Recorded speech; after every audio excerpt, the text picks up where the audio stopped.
Hi there guys, a very good evening. Welcome to another British wine review by myself, the Natural Sommelier.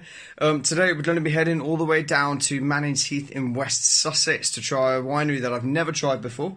Coolhurst Vineyards are quite cool. Okay, so these guys, as I say, are based in Mannings Heath. They're a 7th generation family run estate by a company run by two cousins. One's called Charlie, the other's called Will.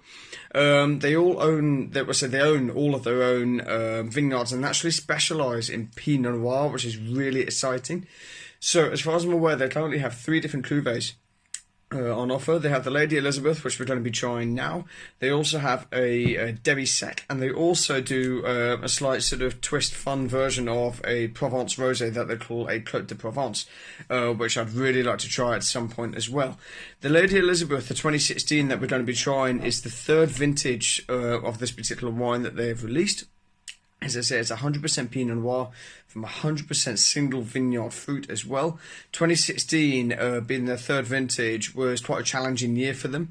They had significantly reduced yields. They had a really bad time at the start of the year, but they did manage to achieve some optimum ripeness towards the end of the year and actually get some really decent fruit. It then spent around 30 months sitting on the lees, and has an ABV of around 12% with around 7 grams per litre of dosage. Okay, so I'm quite excited to try this. I expect it's going to be quite a rich, full-bodied rosé, but let's give it a go. So this particular rosé can be bought directly from them, as I say, for £42, including VAT from their website, Coolhurst Vineyards. That's COOLHURST vineyard.com.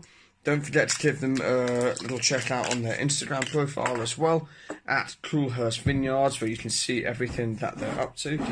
I do like their packaging, actually. Now I've just seen, I think their packaging is really, really unique. I think it's very clever.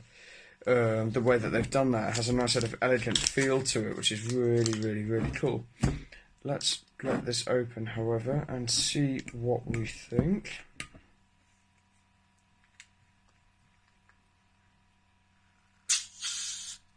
There we go, done that a few times before. Beautiful, beautiful. So let's have a little taste and see what we think.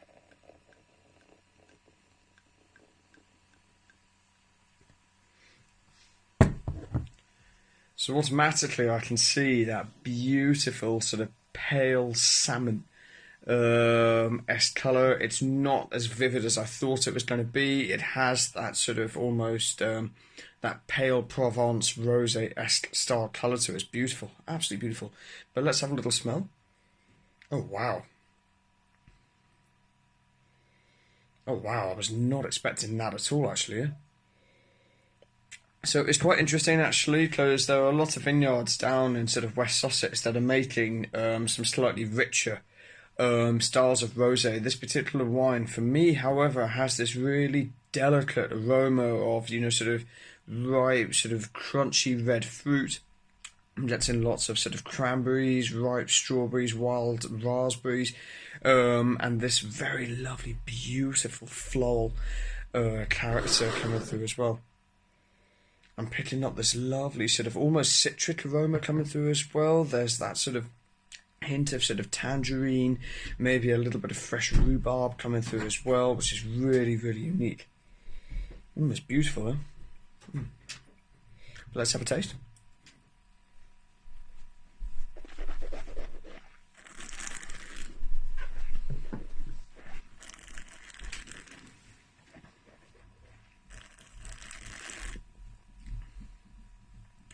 I think actually that's one of the best rosés out of England I've ever tried.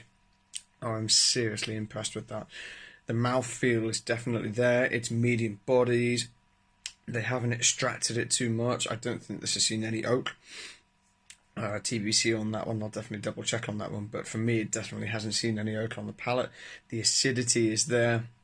It's very clean. It's very racy, but it has this charm and this lovely, lovely, lovely elegance to it. It's a beautiful, beautiful wine. Really, really, really is. Yeah, I'm seriously, seriously impressed with this, actually.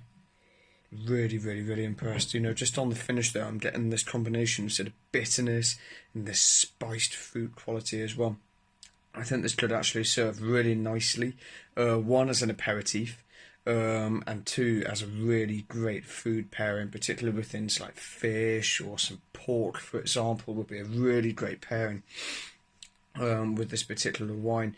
As I say, please feel free to check these guys out. Coolhurstvineyard.com. Judging by this as its first taste, they are definitely worth looking into. The price, £42, including VAT, is quite a lot. To be fair, do I think it's justified with the quality of what I've just tasted? Yeah, I think I do, actually. I think £42.